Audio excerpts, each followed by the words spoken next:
नमस्कार। दिल्ली के मुख्यमंत्री अरविंद केजरीवाल ने भारत को आज नंबर 1 बनाने के लिए मेक इंडिया नंबर 1 की कैंपेन की शुरुआत की है। ये एक ऐसी मुहिम है जो उन्हें राष्ट्रीय स्तर का नेता बना रही है। दिल्ली, पंजाब में जीत के बाद वे गुजरात और हिमाचल प्रदेश का दौरा लगातार कर रहे हैं। उनकी राजनीतिक महत्वाकांक्षा परवान चढ़ रही है। नीतीश कुमार, ममता बनर्जी, राहुल गांधी के साथ अब अरविंद केजरीवाल भी प्रधानमंत्री पद के दावेदार बनने दिखना चाह रहे हैं, उस फहरिस्त में शामिल हो रहे हैं। उन्होंने तो सभी दलों को इस मिशन के लिए साथ आने का आह्वान भी कर दिया। Make in India number 1 campaign के तहत करने होंगे 5 काम, ऐसा कहा है उन्होंने। पहला है मुफ्त शिक्षा, मुफ्त इलाज, युवाओं को रोजगार, महिलाओं का सम्मान, किसानों के लिए काम। आइए सुनते हैं उन्हें।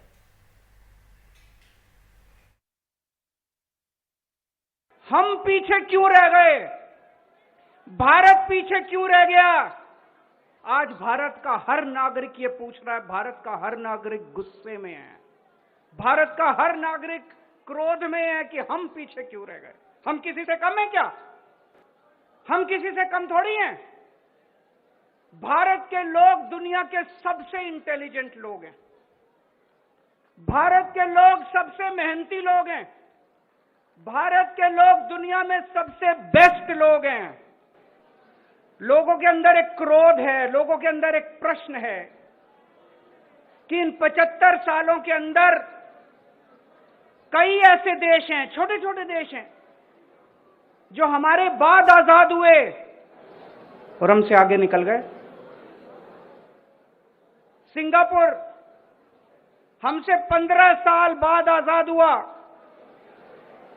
आज हमसे आगे निकल गया। क्यों भाई? हमारे में क्या कमी है? जापान द्वितीय विश्व युद्ध के अंदर, सेकेंड वर्ल्ड वॉर के अंदर जापान तहस नहस हो गया था। हिरोशिमा और नागासाकी के ऊपर बम, न्यूक्लियर बम पड़े थे। आज हमसे आगे निकल गया। जर्मनी, हिटलर के बाद द्वितीय विश्व युद्ध के अंदर जर्मनी तहस नहस हो गया था, आज हमसे आगे निकल गया। तो यही हमारा सवाल है। एक सवाल है, क्या अरविंद केजरीवाल की हसरत राष्ट्रीय नेता बनने की है? जो उनका मेक इन इंडिया नंबर 1 का ये कैंपेन है, ये उनको क्या राष्ट्रीय स्तर का नेता बना रहा है? हमारे साथ 2 खास मेहमान आज जुड़े हुए हैं। आपको बता दें, आरती मेहरा है, नेता है बीजेपी की, दिल्ली को बखूबी जानती हैं। जैस्मिन शाह प्रवक्ता है आम आदमी पार्टी के, जो हमारे साथ जुड़ गए हैं। जैस्मिन, पहले बात यही सवाल आप ही से, क्या माना जाए कि अरविंद केजरीवाल की जो राजनीतिक महत्वाकांक्षाएं अब राष्ट्रीय हो गई हैं? निधि जी, मुझे नहीं लगता कि आज जो बड़ा ऐलान अरविंद जी ने किया है उसको हमें पॉलिटिकल दृष्टि से देखना चाहिए। आज उन्होंने देश के हर नागरिक के दिल में जो सवाल है उसे एक आवाज दी है कि 75 साल हो गए हमारे आजादी को, लेकिन हम क्या अभी भी नहीं सोच सकते हैं कि भारत दुनिया का नंबर 1 देश बनेगा? और अगर बनेगा तो कब तक बनेगा और उसका आधार क्या होगा? और अरविंद जी ने आज बहुत बखूबी ये बात रखी कि फ्री और क्वालिटी हेल्थ केयर, फ्री और क्वालिटी एजुकेशन, महिलाओं को सम्मान, युवाओं को रोजगार, फार्मर्स को फेयर प्राइस कॉम्पेंसेशन, ये सारे तमाम मुद्दे देश में आज चर्चा में आ रहे हैं क्योंकि एक आवाज अरविंद केजरीवाल जी उठा रहे हैं। इससे पॉलिटिक्स का फायदा हो ना हो उसको हमें पड़ी नहीं है, लेकिन आज देश में ये चर्चा होनी चाहिए, ना कि हम लड़े झगड़े। आप देखिए, politics, people are hating the politics of hate. सारे पॉलिटिकल पार्टी एक दूसरे से लड़ रहे हैं। ठीक है जैस्मिन, आपने, और जो लगातार आज मुख्यमंत्री कह रहे थे, आरती जी, वो कह रहे हैं कि देश की जनता क्रोध में है, गुस्से में है कि हम क्यों पिछड़ गए। कितना जरूरी है उनका ये कहना? और जिस तरह से उन्होंने कहा कि भारतीय इतने मेहनत कश हैं, और उन्होंने तो सुझाव भी दे दिए। जी निधि जी, बहुत अचंभा हुआ जिस प्रकार की बातें उन्होंने आज की। वो राजनीतिक राष्ट्रीय पटल पे आना चाहते हैं और उसमें कोई बुराई नहीं है, सबका अधिकार है। लेकिन मैं उनको बताना चाहती हूँ कि जो वो कह रहे हैं इंडिया को नंबर 1 पे लाना है, तो 8 सालों से नरेंद्र मोदी जी लगातार इसी दिशा में और देश की दशा को सुधारने में लगे हुए हैं, नंबर 1 बनाने के लिए। अगर आप देखें तो दिल्ली का उद्धार इन्हें करना चाहिए। दिल्ली हमारी कैपिटल सिटी है, हमारी राजधानी है, हमारा सिर मोर है, हमारी शान आन बान है। लेकिन दिल्ली में यमुना भी मैली है और दिल्ली पूरी तरह से प्रदूषण से बुरी तरह से 12 स्मॉग सेंटर लगाने थे, 2 भी नहीं लगा पाए। आरती तो जी, इन्हें अपने आप को सुधारने की पहले ये दिल्ली को नंबर 1 बना ले, जो ये पेरिस बनाने की बात करते थे। देश में तो इतना निधि जी जबरदस्त काम हो रहा है। आज डिफेंस में देखिए हमारा 48,000 करोड़ रुपए से 83 तेजस जो हमने फाइटर जेट्स बनाए हैं, वो अर्जेंटीना, इजिप्ट और दूसरी 6 कंट्रीज हमसे लेना चाह रही हैं। आज बंदूकें, गन्स हमसे लेना चाह रहे हैं। ठीक है आरती जी, जो मैं बिल्कुल मैं आपसे जो समझना चाह रही हूँ, प्रधानमंत्री मोदी की एक विश्व गुरु, भारत को विश्व गुरु बनाने की उनकी पूरी मुहिम है। अब ये अंग्रेजी में कहें तो mission India 24 Bharat best number 1 बनाने की कैंपेन है। तो ये उस जो मुहिम है उसको एक सीधी टक्कर दे रहे हैं वो।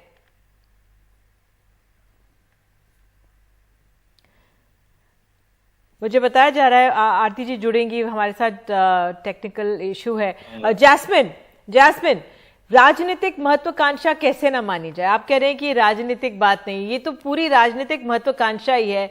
जो एक राष्ट्रीय स्तर का नेता पूरे देश को सुधारने की बात करे तो राजनीतिक क्यों ना माना जाए इसे? क्योंकि ये राजनीति से भी उठकर है ये मुद्दा। अगर आज अरविंद केजरीवाल जी बात करते हैं कि देश के सारे सरकारी स्कूल ठीक होने चाहिए, ये होने चाहिए कि नहीं होने चाहिए देश की जनता मानती है, लेकिन नरेंद्र मोदी जी इस पे कभी समय सीमा नहीं डालेंगे। मैंने उनकी इंडिपेंडेंस डे स्पीच सुनी, एक बार भी उन्होंने शिक्षा का जिक्र तक नहीं किया। 80 मिनट उन्होंने बात करी और शिक्षा का जिक्र नहीं किया। अरविंद केजरीवाल जी ने केवल 40 मिनट अपने इंडिपेंडेंस डे स्पीच में 50 बार शिक्षा का नाम लिया। तो ये साफ है कि उनकी जो कल्पना है कि भारत, भले वो अच्छा चाहते हैं कि भारत शक्तिशाली देश बने, लेकिन उनकी कल्पना में शिक्षा और स्वास्थ्य कहीं है ही नहीं। मुझे आप एक भाजपा का प्रदेश बता दीजिए जहां पे मॉडल शिक्षा और स्वास्थ्य सुविधा बनाई हो उन्होंने। 75 साल से ये लोग राज कर रहे हैं लेकिन कहीं नहीं बनाई। तो यही फर्क है केजरीवाल की कल्पना में और इनकी कल्पना। बिल्कुल। आरती जी जवाब देना चाहेंगी? जी जरूर देना चाहूंगी। नीति जी मेरी बात कट गई थी, इनकी शिक्षा की मैं बात बताती हूँ कि इन्होंने आप अपनी बात बताइए, आपने कहाँ शिक्षा पे काम किया उतना बस बता दीजिए। आप शिक्षा के बारे में आठ बार बोल रहे हैं, आप अपना ही तो बात क्यों नहीं बताते? आप अपने रिजल्ट से क्यों छिप रहे हैं? आपका ऐसा करेक्टर नहीं है एक राज्य तो बता दीजिए कि जहाँ आपने बहुत ही शानदार शिक्षा व्यवस्था लागू नहीं है करी हो। कि आप बीच में बोले। आप एक संजीदा प्रवक्ता हैं, अब मेरे को बोला है अगर उन्होंने तो मुझे बताने दीजिए। अभी आप कह रहे हैं कि हमने शिक्षा का नाम 8 बार लिया, तो दिल्ली में शिक्षा जो है, जो दिखाया गया है, एक्चुअल में आपके 1031 स्कूल में से 478 स्कूल में प्रिंसिपल नहीं है, 536 स्कूल में आपके वाइस प्रिंसिपल नहीं है, 1648 आपकी वैकेंसीज पड़ी हुई है। आप तो 500 नए स्कूल बनाने की बात करते थे, आपके 16 स्कूल बंद हो चुके हैं। आपने कुछ उठा के 10% को ठीक करने का जो काम करके उसको दिखा के यूनाइटेड नेशन और दूसरे लोगों को लाके जो आप ढकोसले दिखा रहे हैं, वो सच्चाई नहीं है, वो भारत नहीं है, वो पूरा दिल्ली नहीं है। दिल्ली में आपको लगातार हम अपने ट्वीट्स के माध्यम से और अपनी प्रेस कॉन्फ्रेंस के माध्यम से दिखा रहे हैं वो स्कूल, ठीक है, जो इतनी बुरी हालतों में है। ठीक है, जो इतनी बुरी हालतों में है। बिल्कुल आरती जी, दिखा रहे हैं वो मोहल्ला क्लिनिक जहां पे गाय भैंसें बंधी पड़ी हैं। ठीक है, आप ये बात कैसे, आपकी बात जो आपके साथ आप कह रही हैं, लेकिन जो अरविंद केजरीवाल कह रहे हैं कि भाई हम पीछे क्यों रह गए, छोटे छोटे देश आगे निकलकर चले गए, उनका ये कहना है। लोग, भारत के लोग क्रोध में हैं। कहीं ये बीजेपी को आहत करता है ये बयान उनका, क्योंकि नेता तो नीतीश कुमार भी हैं, ममता बनर्जी भी हैं, राहुल गांधी भी हैं, लेकिन क्या जिस तरह से उन्होंने आज ऑडिटोरियम में ये बयान दिए, बातें कही हैं, संबोधन किया है, क्या इससे बीजेपी आहत होती है? बीजेपी के लक्ष्य बड़े हैं। बीजेपी का कार्य करने का पूरा जो सिस्टम है, निधि जी आपने बहुत क्लोजली देखा है, वो बिल्कुल अलग है। हम काम करने में और अपनी गति को बढ़ाने में विश्वास करते हैं। लगातार आपने देखा है कि हमारे प्रधानमंत्री कभी थकते नहीं। हमारे प्रधानमंत्री अपनी टीम को पूरी तरह से सचेत रखते हैं और अपने ध्येय, अपने लक्ष्य के तरफ मुंह करके हम अपना काम कर रहे हैं। हमें कोई फर्क नहीं पड़ता ये गिरगिट की तरह मुंह बदले, कोई फर्क नहीं पड़ता। शेरों की तरह काम करने आए हैं, शेरों की तरह काम करें। जैस्मिन, आपसे सवाल कि देखिए, कल पिछले हफ्ते तक हम नीतीश कुमार को प्रधानमंत्री पद विपक्ष के तौर से दावेदार के तौर पर चर्चा कर रहे थे। ममता बनर्जी का नाम उससे पहले था, कांग्रेस की तरफ से राहुल गांधी हैं ही। तो आपको लगता है अब अरविंद केजरीवाल भी उस फहरिस्त में जुड़ गए? निधि जी, हमें इन सवालों में वाकई में हम मानते हैं कि ये सवाल देश की जनता के सामने है। जनता सर्वोपरि है, ये डेमोक्रेसी है। लेकिन मेरी भाजपा से केवल एक बात है, आज अरविंद केजरी ने क्या कह दिया कि आप इतने क्रोधित हैं? वो तो यही कह रहे हैं कि शिक्षा और स्वास्थ्य चलो मिलके ठीक करते हैं। आप अपने स्टेट्स के कुछ अच्छे उदाहरण दीजिए। हमने दिल्ली में हमें जो कुछ लगा और दिल्ली की जनता को लगा, हम अपनी स्टेट की बात करेंगे।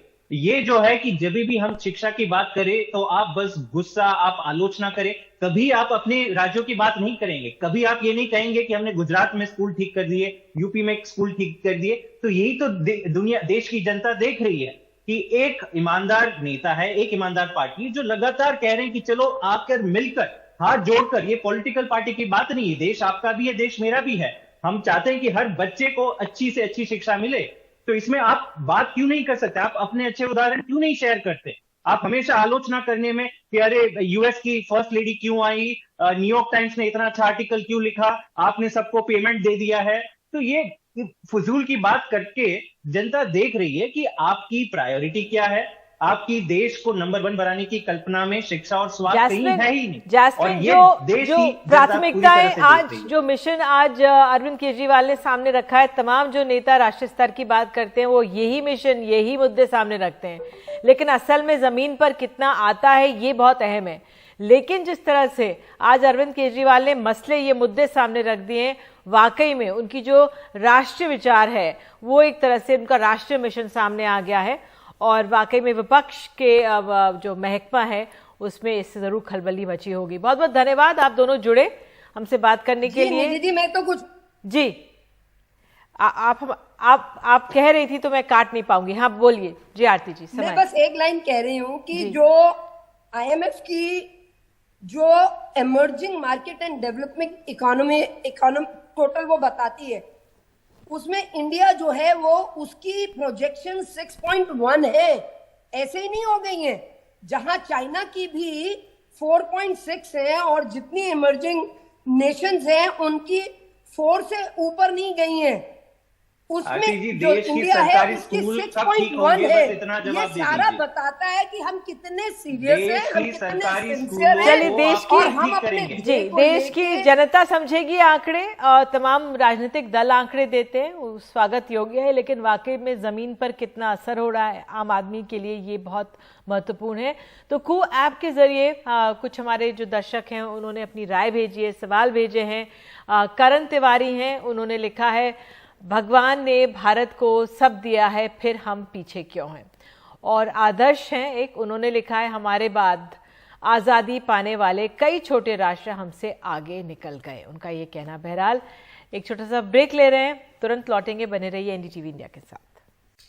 तो जाते जाते सुनते हैं अरविंद केजरीवाल ने क्या कहा है कि आज राष्ट्रीय मिशन की शुरुआत कर रहे हैं। 130 करोड़ लोगों को मिशन से जोड़ना है। हमें भारत को वापस दुनिया का नंबर 1 देश बनाना है। We have to make India great again. तो आज हम एक राष्ट्रीय मिशन की शुरुआत करने जा रहे हैं और उस मिशन का नाम है मेक इंडिया नंबर 1। 130 करोड़ लोगों को इस मिशन के साथ जोड़ना है। इस देश के हर नागरिक को इस मिशन के साथ जोड़ना है। इस देश के हर नागरिक का सपना रहा है कि भारत को दुनिया का नंबर 1 देश बनाना है। 130 करोड़ लोगों को अब इस मिशन के साथ जोड़ना है।